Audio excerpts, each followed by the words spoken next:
दिसंबर की ठंडी शाम थी। कोहरे की हल्की चादर ने शहर को ढक लिया था और सड़कों पर लोग जल्दी जल्दी अपने घरों की ओर भाग रहे थे। लेकिन राजेश के लिए ये शाम किसी और ही मायने रखती थी। वो अपनी बाइक पर बैठा ठंडी हवा से लड़ता हुआ सीधा मेन मार्केट की उस गली की ओर जा रहा था जहाँ एक छोटी सी पाव भाजी की रेहड़ी लगती थी। वो रेहड़ी कोई साधारण रेहड़ी नहीं थी।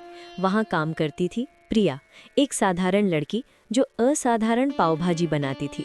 लेकिन राजेश के लिए खास बात सिर्फ पाव भाजी नहीं थी, बल्कि वो मुस्कान थी जो प्रिया हर ग्राहक को देती थी। राजेश एक आईटी कंपनी में काम करता था। अच्छी सैलरी, एसी ऑफिस और महंगे रेस्टोरेंट में खाने की सुविधा, सब कुछ था उसके पास। फिर भी पिछले 3 महीनों से वो रोज शाम को उस छोटी सी रेहड़ी पर जाता था। शुरुआत में सिर्फ पाव भाजी का स्वाद था जो उसे खींच कर लाता था, लेकिन धीरे धीरे वो स्वाद कुछ और बन गया था। सर जी, 1 प्लेट पाव भाजी। प्रिया की आवाज़ में वही मिठास थी जो ठंड में गर्म चाय जैसी लगती थी। हाँ प्रिया, आज तो बहुत ठंड है ना, राजेश ने अपने हाथ रगड़ते हुए कहा। हाँ, इसीलिए तो भाजी में थोड़ा एक्स्ट्रा मसाला डाला है। गर्मा गर्म खाओगे तो ठंड का पता भी नहीं चलेगा, प्रिया ने मुस्कुराते हुए कहा और तवे पर मक्खन लगाना शुरू किया। राजेश उसे काम करते हुए देखता रहा, कैसे उसकी उंगलियां कुशलता से पाव को तवे पर घुमाती थी, कैसे वो भाजी को सही तरह से प्लेट में परोसती थी और कैसे हर ग्राहक के साथ वो थोड़ी बातचीत जरूर करती थी। प्रिया के पिता इस रेहड़ी को 25 साल से चला रहे थे, लेकिन 2 साल पहले उनकी तबीयत खराब होने के बाद प्रिया ने ये जिम्मेदारी संभाल ली थी। ये लो तुम्हारी स्पेशल पाव भाजी, प्रिया ने प्लेट उसके सामने रखी। तुम्हें ठंड नहीं लगती सारी शाम यहाँ खड़े रहकर? राजेश ने पूछा। लगती है, लेकिन क्या करूं, यही तो हमारा काम है। और फिर जब ग्राहक खुश होकर जाते हैं तो सारी ठंड भूल जाती हूँ, प्रिया ने जवाब दिया। राजेश ने पाव भाजी खाना शुरू किया। हर बार की तरह स्वाद लाजवाब था, लेकिन आज उसने हिम्मत करने का फैसला किया। प्रिया, मैं तुमसे कुछ कहना चाहता हूँ, राजेश ने धीरे से कहा। हाँ बोलो ना, प्रिया ने अगले ग्राहक के लिए तवा तैयार करते हुए कहा। मैं पिछले 3 महीनों से यहाँ रोज़ इसलिए नहीं आता क्योंकि मुझे पाव भाजी पसंद है। मैं इसलिए आता हूँ क्योंकि मुझे तुम्हें देखना अच्छा लगता है। तुम्हारी मेहनत, तुम्हारी मुस्कान और तुम्हारा आत्मविश्वास मुझे प्रेरित करता है। प्रिया ने पलटकर उसे देखा। उसकी आंखों में आश्चर्य था, लेकिन कोई अपमान नहीं। राजेश, मैं एक साधारण लड़की हूँ, रेहड़ी चलाती हूँ। तुम एक बड़ी कंपनी में काम करते हो, हम दोनों के बीच बहुत फ़र्क है, प्रिया ने नरमी से कहा। फ़र्क सिर्फ काम का है प्रिया, इंसानियत का कोई फ़र्क नहीं है। मैं नहीं कहता कि तुम अभी कुछ जवाब दो, बस इतना जानना चाहता था कि क्या तुम मुझे एक दोस्त के रूप में स्वीकार कर सकती हो? प्रिया ने एक गहरी सांस ली। ठंडी हवा में उसकी सांस धुएं की तरह दिखाई दी। मुझे सोचने का समय दो, उसने आखिरकार कहा। राजेश मुस्कुराया। बिल्कुल, मैं इंतज़ार करूँगा। उस रात के बाद से कुछ बदल गया था। राजेश अब भी रोज आता था, लेकिन अब उनकी बातें सिर्फ पावभाजी तक सीमित नहीं थी। प्रिया उसे अपने सपनों के बारे में बताती, कैसे वो अपनी रेहड़ी को एक छोटे रेस्टोरेंट में बदलना चाहती थी। राजेश उसे अपने ऑफिस की कहानियां सुनाता। एक शाम जब रेहड़ी पर भीड़ कम थी, राजेश ने एक छोटा सा पैकेट प्रिया की ओर बढ़ाया। ये क्या है? प्रिया ने हैरानी से पूछा। खोल कर देखो, राजेश ने मुस्कुराते हुए कहा। प्रिया ने पैकेट खोला। उसमें एक सुंदर गर्म शॉल थी, गुलाबी और नीले रंग की, जिस पर छोटे छोटे फूल बने थे। राजेश, ये... प्रिया की आंखें नम हो गई। तुम रोज इतनी ठंड में काम करती हो, मैंने सोचा कि ये तुम्हारे काम आएगी। प्लीज इसे एक दोस्त का तोहफा समझ कर रख लो, राजेश ने कहा। प्रिया ने शॉल को अपने हाथों में महसूस किया।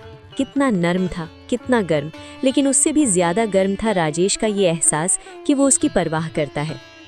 थैंक यू, प्रिया ने धीरे से कहा, और पहली बार राजेश ने उसकी आंखों में कुछ और भी देखा। शायद स्वीकृति, शायद कृतज्ञता, या शायद प्यार की पहली किरण। उस दिन के बाद से प्रिया रोज वो शॉल पहनती थी, और हर बार जब राजेश आता वो उसे देखकर मुस्कुरा देती। क्रिसमस की पूर्व संध्या थी। सड़कों पर रोशनियां जगमगा रही थी और हर तरफ खुशी का माहौल था। प्रिया की रेहड़ी पर भी थोड़ी सजावट थी, कुछ छोटी छोटी रंगीन बत्तियां और एक छोटा सा क्रिसमस ट्री। राजेश उस शाम थोड़ा लेट पहुंचा। जब वो आया तो देखा कि प्रिया अपनी रेहड़ी बंद कर रही थी। आज जल्दी बंद कर रही हो? उसने पूछा। हाँ, आज क्रिसमस ईव है ना, घर पर पापा अकेले हैं, प्रिया ने कहा। ओह, मैं भूल गया, चलो मैं तुम्हें घर छोड़ देता हूँ, राजेश ने प्रस्ताव रखा। प्रिया थोड़ी हिचकिचाई, लेकिन फिर मान गई। रात काफ़ी ठंडी थी और घर दूर था। बाइक पर बैठते समय प्रिया के हाथ राजेश के कंधों को छू गए। वो झटके से पीछे हट गई। डरो मत, मैं धीरे चलाऊंगा, राजेश ने कहा। रास्ते भर वे दोनों चुप रहे, लेकिन ये एक आरामदायक चुप्पी थी। प्रिया को राजेश की बाइक पर बैठकर अजीब सा सुकून मिल रहा था। पहली बार किसी ने उसकी परवाह की थी, उसे सुरक्षित महसूस कराया था। जब वे प्रिया के घर पहुंचे तो वो बाइक से उतरते हुए बोली, राजेश, क्या तुम 1 मिनट रुक सकते हो? राजेश ने कहा, हाँ बोलो। मैं सोच लिया है, तुम एक अच्छे इंसान हो और मुझे भी तुम्हारी संगत अच्छी लगती है। मैं तुम्हें सिर्फ दोस्त के रूप में नहीं बल्कि कुछ और के रूप में भी देखना चाहती हूँ, प्रिया ने शर्माते हुए कहा। राजेश की खुशी का ठिकाना ना रहा। उसने प्रिया का हाथ पकड़ा। सच? तुम मुझसे? हाँ, लेकिन धीरे धीरे। मुझे समय चाहिए तुम्हें और अच्छे से जानने के लिए, प्रिया ने कहा। मैं पूरी जिंदगी का इंतजार भी कर सकता हूँ तुम्हारे लिए, राजेश ने भावुक होते हुए कहा। नए साल के बाद उनका रिश्ता और गहरा हो गया। राजेश अब प्रिया की रेहड़ी बंद करने में मदद करता। कभी कभी वो खुद भी पाव भाजी बनाने की कोशिश करता और प्रिया उसे सिखाते हुए हंसती रहती। एक दिन राजेश ने प्रिया से पूछा, तुम्हारा सपना क्या है? सपना? बहुत साधारण सा सपना है। एक छोटी सी दुकान जहां मैं अपने पापा के व्यंजन बेच सकूं और एक ऐसा साथी जो मेरे सपनों को समझे। मैं तुम्हारे हर सपने को पूरा करने में मदद करूंगा, प्रॉमिस, राजेश ने कहा। वैलेंटाइन डे आया। राजेश ने उस दिन कुछ स्पेशल प्लान किया था। उसने प्रिया को एक छोटे से पार्क में बुलाया जहां उसने फेरी लाइट्स और गुब्बारों से सजावट की थी। ये सब? प्रिया अवाक रह गई। प्रिया, मैं जानता हूँ कि हमारे बीच बहुत फर्क है, लेकिन प्यार किसी फर्क को नहीं देखता। मैं तुमसे बहुत प्यार करता हूँ। क्या तुम मेरी जिंदगी का हिस्सा बनोगी? राजेश ने घुटने टेकते हुए कहा। प्रिया की आंखों से खुशी के आंसू बह निकले। हाँ राजेश, हाँ। उनकी शादी सादे तरीके से हुई, लेकिन प्यार से भरी। राजेश के कुछ दोस्त और प्रिया के रेहड़ी के पुराने ग्राहक सब खुश थे। शादी के बाद राजेश ने अपनी बचत से एक छोटी सी दुकान का इंतजाम किया। प्रियाज पाव भाजी नाम था उस दुकान का। और धीरे धीरे प्रिया के हुनर और राजेश की मेहनत से वो दुकान शहर की मशहूर जगह बन गई।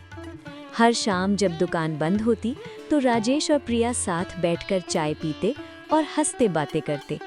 ठंड बढ़ती गई, लेकिन उनके बीच का प्यार और भी गर्म होता गया। कभी कभी सबसे खूबसूरत प्रेम कहानियाँ किसी महंगे रेस्टोरेंट में नहीं, बल्कि सड़क किनारे की एक छोटी सी रेहड़ी पर शुरू होती हैं, जहाँ दिल असली होते हैं और प्यार बिना किसी दिखावे के होता है। और जैसे जैसे सर्दियाँ गुजरती गईं, राजेश को पता चला कि कभी कभी जिंदगी के सबसे मीठे पल सबसे साधारण जगहों पर मिल जाते हैं। बस जरूरत होती है उन्हें पहचानने की। 1 साल बाद जब फिर से दिसंबर आया, राजेश और प्रिया अपनी दुकान में खड़े होकर पुरानी यादों में खो गए। राजेश ने प्रिया को गले लगाया और कहा, शुक्रिया उस ठंडी शाम का जब मैं पहली बार तुम्हारी रेहड़ी पर आया था। प्रिया मुस्कुराई, नहीं, शुक्रिया तुम्हारा, जिसने एक साधारण पाव भाजी वाली को इतना प्यार दिया। उसके बाद क्या हुआ जानने के लिए चैनल को सब्सक्राइब कीजिए और लाइक कमेंट करना ना भूलें। कल उसके बाद की कहानी। धन्यवाद।